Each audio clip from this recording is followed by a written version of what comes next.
Qu'as-tu appris à l'école, mon fils, à l'école aujourd'hui? Le gouvernement doit être fort, a toujours raison et jamais tort. Nos chefs sont tous très forts en haine et on élit toujours les mêmes. C'est ça qu'on m'a dit à l'école, papa, c'est ça qu'on m'a dit à l'école.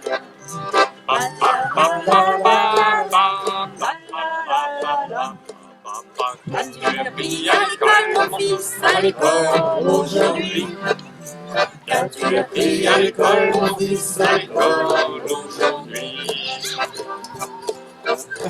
La guerre, c'est pas si mal, car la vie grande et très spéciale. On va souvent pour son pays, et peut-être j'aurai la chance aussi. C'est ça qu'on m'a dit à l'école, maman, c'est ça qu'on m'a dit à l'école.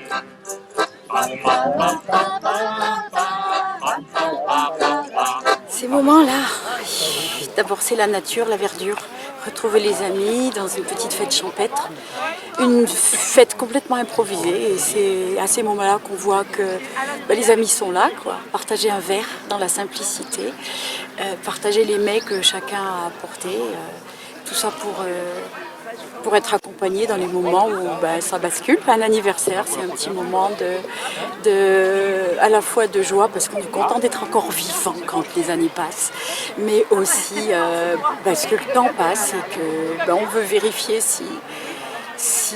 surtout si les amitiés sont toujours là, si les liens sont toujours là. Et c'est le cas. J'ai envoyé un petit mail hier matin et avant-hier matin et les amis ont répondu oui. Et ce qui est chouette, c'est de chanter, c'est de discuter, c'est de se rencontrer, c'est de se donner des nouvelles, c'est de faire des projets ensemble et puis de chanter encore et chanter et chanter. Amis, buvons, mes chers amis, buvons, mais n'y perdons jamais la raison. À force d'y boire, on perd la mémoire, on va titubant le soir à Dalton. 65 ans aujourd'hui,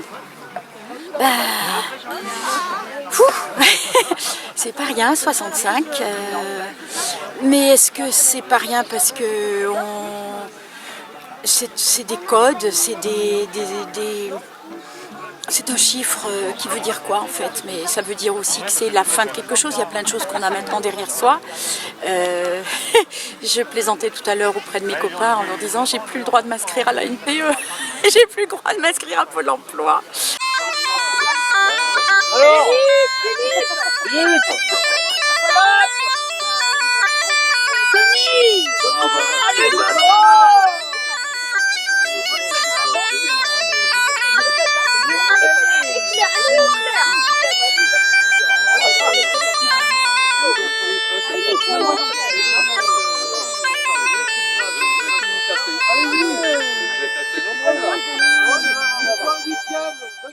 On s'arrête, on se pose, on ne pense plus aux problèmes du monde.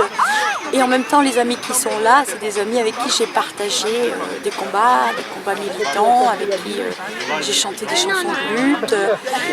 Mais on se pose parce que, en fait, si on se bat, c'est aussi pour des moments comme ça. On se bat pour des moments de paix, des moments de partage, de vie, de soleil, d'herbe, de bon vin, de jus de fruits. Oui, c'est du répit, mais c'est aussi des moments qui nous permettent de rebondir.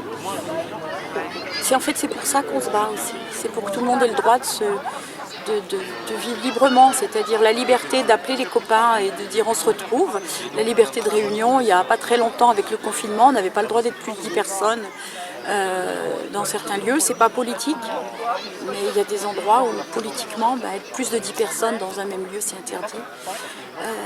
Et on apprécie. Pas de paix, pas de justice, pas de paix, pas de justice, pas de paix, pas de justice, pas de paix, pas de justice, pas de paix, pas de justice, pas de paix. État d'Israël, État criminel, État d'Israël, État criminel, État d'Israël, État criminel. Palestine, Shuhada, Palestine, Shuhada. État criminel, État d'Israël, État criminel. La lutte du peuple palestinien, la lutte du peuple palestinien. Aujourd'hui, 27 juin 2020, vous vous rendez compte, 2020, on descend encore dans la rue parce que le colonialisme est toujours vivant. Le colonialisme fait encore des dégâts aujourd'hui en Israël. Il en fait encore sur toute la planète par le biais du capitalisme, du néocolonialisme. Mais aujourd'hui, un des restes des mouvements coloniaux du 19e siècle qui s'est étendu dans tout le 20e siècle et qui perdure encore au 21e siècle, c'est l'État d'Israël. L'État d'Israël qui est né en même temps que la République sud-africaine. En 1948, deux États sont nés, deux États racistes sont nés. C'est la République sud-africaine, l'État d'apartheid, et l'État d'Israël.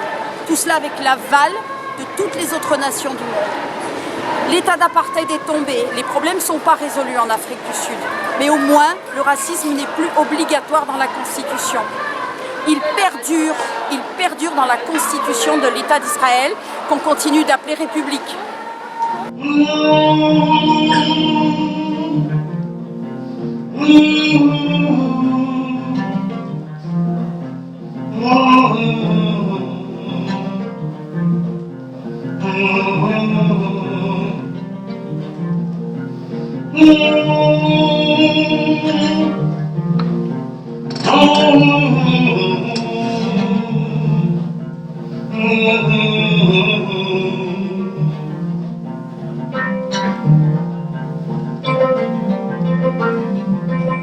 Quand la sueur de l'Indien se trouva brusquement tarie par le soleil, quand la frénésie de l'or draina au marché la dernière goutte de sang indien, de sorte qu'il ne resta plus un seul Indien aux alentours des mines d'or. Le texte de Césaire a ceci de particulier, c'est qu'il nous présente un point de vue complètement différent que celui qu'on a l'habitude d'entendre. C'est comme si on était assis sur une chaise et puis qu'on se levait et qu'on faisait le tour de la chaise pour voir la question. Et c'est un angle de vue qui bouleverse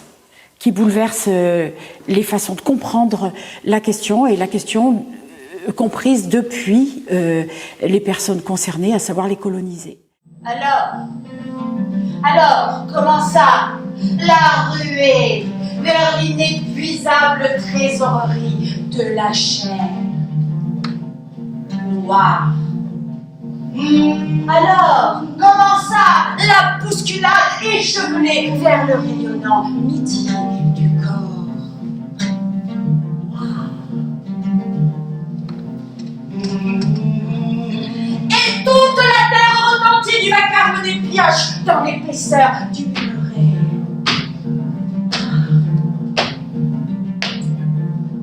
Lorsque Djamila m'a fait la proposition de pouvoir intégrer ce spectacle, en fin de compte, je vais dire que j'ai couru pour vraiment venir faire ce spectacle, enfin participer à ce spectacle, parce que pour moi qui suis d'origine, même si je suis métissé, mais j'ai quand même mes origines guadeloupéennes, donc caribéennes.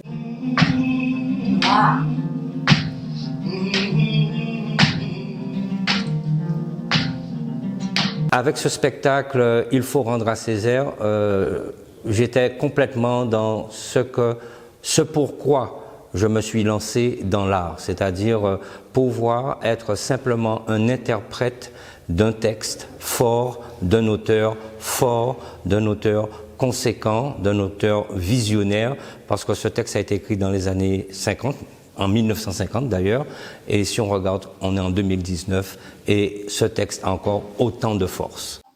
Je me dirais à moi-même, à mon corps, et surtout à mon âme, gardez-vous de rester les bras croisés dans l'attitude stérile du spectateur.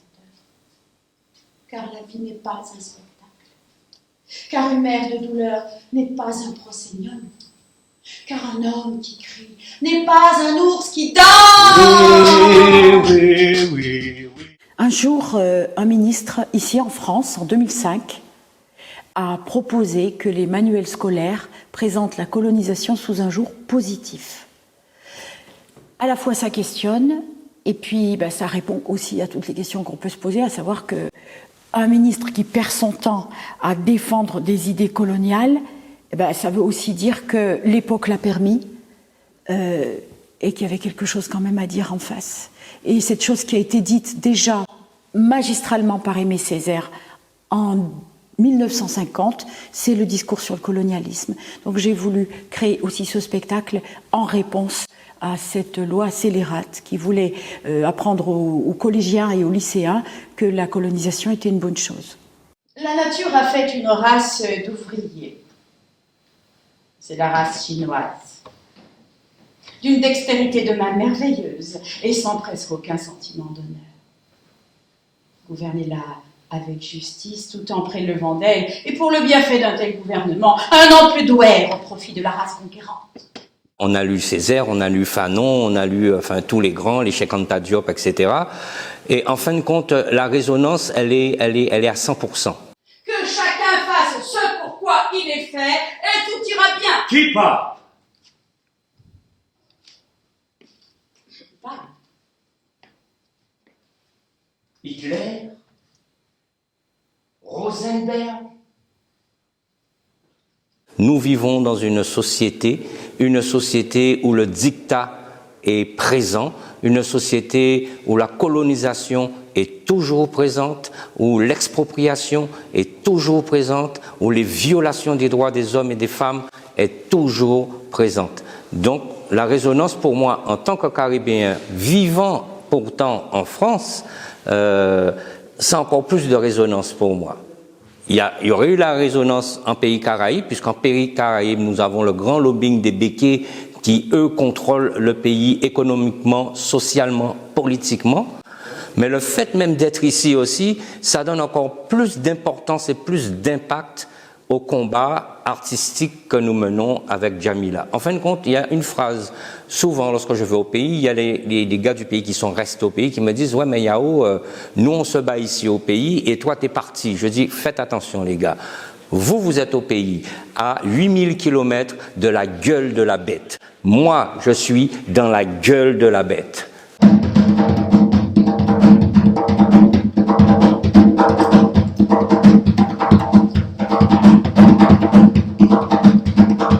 On peut retrouver des instruments africains tels que le nguni, tels que la sanza, ou encore des instruments qui viennent d'Amérique latine tels que le cajon, mais il y a un instrument qui est vraiment primordial, c'est le ka. Le ka, c'est vraiment l'instrument de résistance des esclaves de la Guadeloupe qui se sont libérés avec cet instrument. Alors pourquoi je dis que c'est un instrument de résistance, le ka?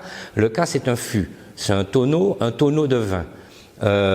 Il faut savoir, juste pour la petite histoire, c'est que cet instrument qu'on appelle le ka, il est de toutes les parties sociétales, politiques, économiques.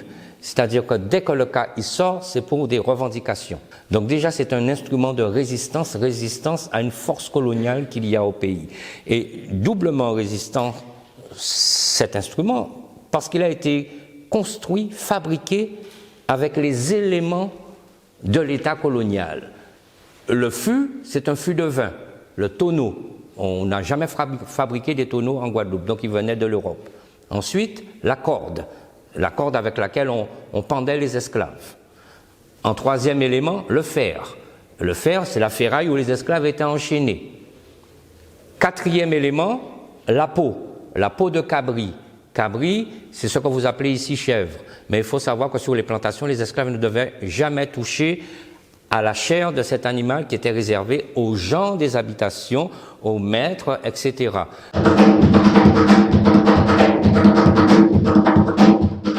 Cinquième élément, ce sont des clés en bois qui permettent de serrer la peau sur le tonneau à partir des cordes. Et en fin de compte, cette clé en bois, c'est un bois bien précis en Guadeloupe qui servait en fin de compte de bâton pour flageller les récalcitrants.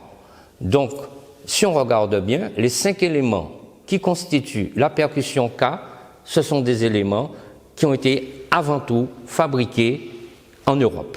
D'où instrument de résistance. En fin de compte, on a détourné leurs éléments pour pouvoir en faire un instrument de revendication. Ça s'appelle le K.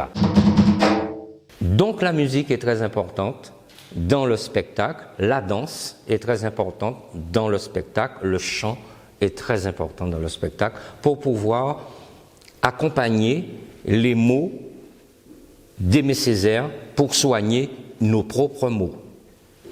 Et montrer que chaque fois qu'il y a au Vietnam un œil crevé, une tête coupée, Et qu'en France, on accepte. une fillette violée, Et qu'en France, on accepte. un malgache supplicié, Et qu'en France, on accepte. il y a un acquis de la civilisation qui pèse de son poids mort. Une régression universelle qui s'opère. Une gangrène qui s'installe, un foyer d'infection qui s'étend. Et qu'au bout de tous ces traités violés, De tous ces mensonges propagés, de toutes ces expéditions punitives tolérées, de tous ces prisonniers ficelés et interrogés, de tous ces patriotes torturés, et qu'au bout de tout cet orgueil racial encouragé, de cette jactance étalée, il y a le poison instillé dans les veines de l'Europe. Ce texte dérange. J'ai expliqué tout à l'heure qu'il présente la chose par un autre bout, par un autre angle, et c'est pour inviter le spectateur justement à faire ce petit voyage autour de sa chaise et comprendre le point de vue décolonisé, et comprendre aussi les mécanismes culturels dans lesquels nous vivons, ces mécanismes idéologiques. Donc c'est ce travail-là que je souhaite que le spectacle fasse dans la tête des spectateurs. On le joue souvent pour des lycéens, et c'est bien par là qu'il faut commencer, avec les jeunes, avec les lycéens, pour qu'ils se questionnent un petit peu sur quel monde, dans quel monde ils vivent, dans quel monde ils sont en train de grandir, et quelles sont les idées qui sont instillées dans les manuels d'histoire, dans les médias, dans le discours ambiant.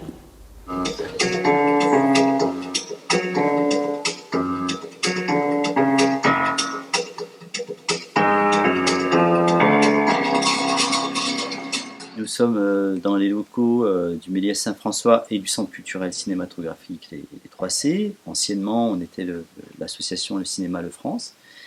Et on coordonne depuis 20 ans, alors plus récemment avec les Francas de la Loire et le Méliès Saint-François, le festival Tête de Mule, qui est un festival jeune public, qui est né en 2001, né à l'initiative d'Antoine Ravat.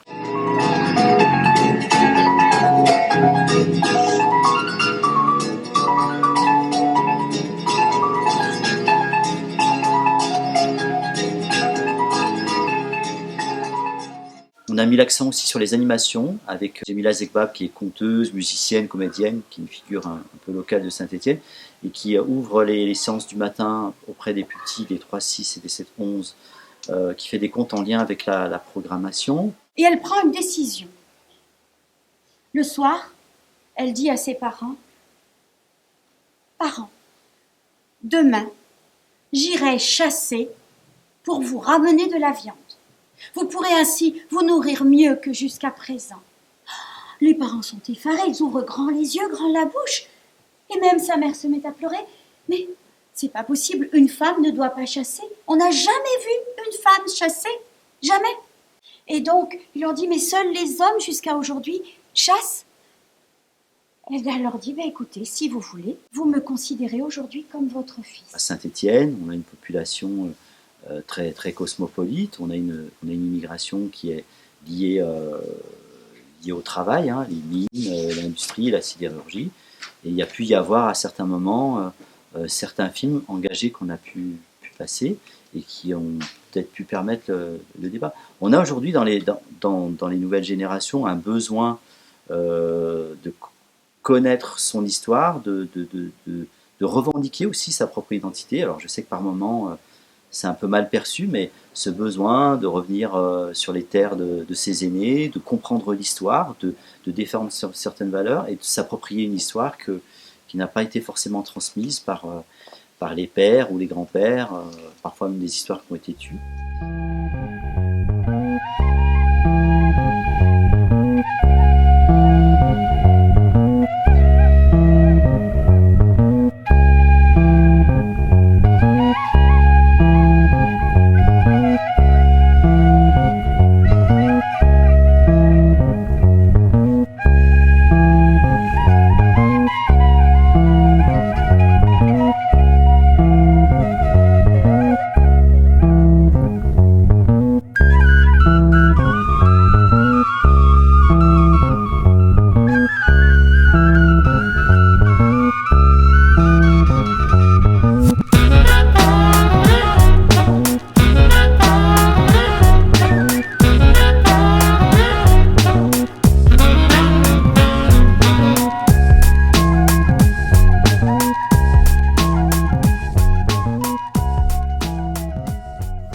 Mon père ne m'a jamais raconté comment il est arrivé en France.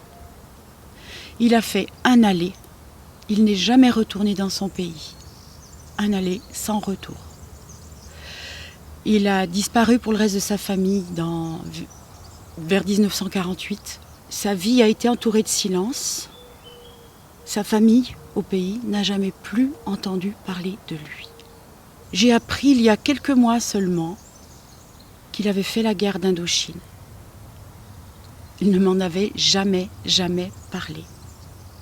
Mon père est arrivé en 1948 en France. Il a été embauché directement dans les mines de charbon.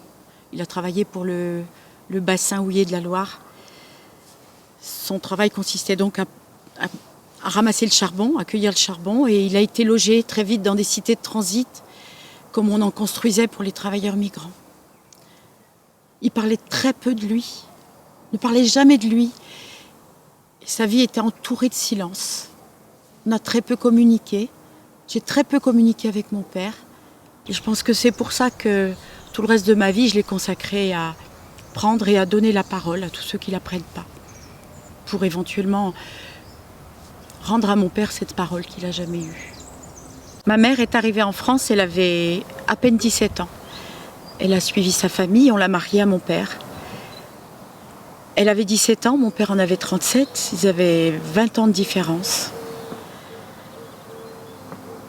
Elle ne comprenait pas grand-chose à l'homme avec qui elle a été mariée. Elle est née à Tlemcen, un endroit où on parle un arabe proche du marocain. Et mon père était kabylophone, d'une enclave kabylophone près de Cherchell. Ils étaient quelque peu tous les deux étrangers. Et mon père ne comprenait pas grand-chose à cette femme non plus qu'il avait épousée. Ils ont eu 3 enfants. Et moi, je suis l'aînée. Ma mère m'a remplie de son silence. Elle n'avait pas droit à la parole. Elle s'est retrouvée seule avec 3 enfants. Seule parce que ses parents sont partis vivre dans la région parisienne. Ils ne l'ont donc pas accompagnée. C'est pour ça, je pense, que ce silence-là, j'ai voulu le remplir. Dans tout le reste de ma vie, j'ai passé du temps à remplir le silence, à prendre la parole, à la donner à ceux qui ne l'avaient pas, à chanter, à crier, à jouer, à danser, à écrire, à faire écrire, pour que cette parole-là puisse éclater de toutes parts. Et cette parole-là, je crois que c'est la parole que j'ai voulu rendre à mes 2 parents. Elle aussi, sa vie a été entourée de silence. Elle n'avait pas le droit de choisir, de conduire sa vie elle-même, de prendre ses initiatives. Est-ce que c'est parce qu'elle était une femme ? Bien sûr que oui, je pense que oui, de toute façon. Et la question est, est-ce que c'est parce qu'on est une femme qu'on est assigné à un rôle précis, assigné au silence surtout, assigné à la solitude comme elle était ? On a encore beaucoup de chemin à faire sur ces questions de genre, d'assignation à des rôles à cause de son sexe, à cause de son apparence, à cause de son corps. Les sous 12 ans sont encore gamines, mais déjà pourtant elles entrent à l'usine. Écoutez le bruit de leurs sabots, voilà les ouvrières d'usine. Écoutez le bruit de leurs sabots, voilà qu'arrivent les peines sardines. Est-ce que parce qu'on est une femme, on est assigné à un rôle sans avoir le choix de ses décisions et de son destin ? Là aussi, la parole à prendre est importante. Malgré leur travail, n'ont guère de salaire, et bien trop souvent vivent dans la misère. Écoutez le bruit de leurs sabots, voilà les ouvrières d'usine. Écoutez le bruit de leurs sabots, voilà qu'arrivent les peines sardines. Le silence, on peut le guérir, on peut le contrer par la parole, par le chant, par le théâtre, par la scène. Et c'est dans cet esprit-là que j'anime une chorale, un chœur, un atelier vocal. Et notre groupe s'appelle les Rubans de Jeannette. Il n'est constitué que de femmes. C'est un choix, c'est volontaire. Tout ça pour dire qu'entre femmes, on est bien, on est content. On est contente d'être ensemble, de chanter et de crier ce qui concerne la condition des femmes et leur liberté surtout. Les filles qui naissent toutes nues c'est trop des putes. Les filles qui montrent leur sein à leur bébé quand elles allaitent, C'est trop des putes. les filles qui enlèvent leur culotte devant leur gynéco, C'est trop des putes. les filles qui sont à poil dans leur douche, C'est trop des putes. Toutes des putes, toutes des putains.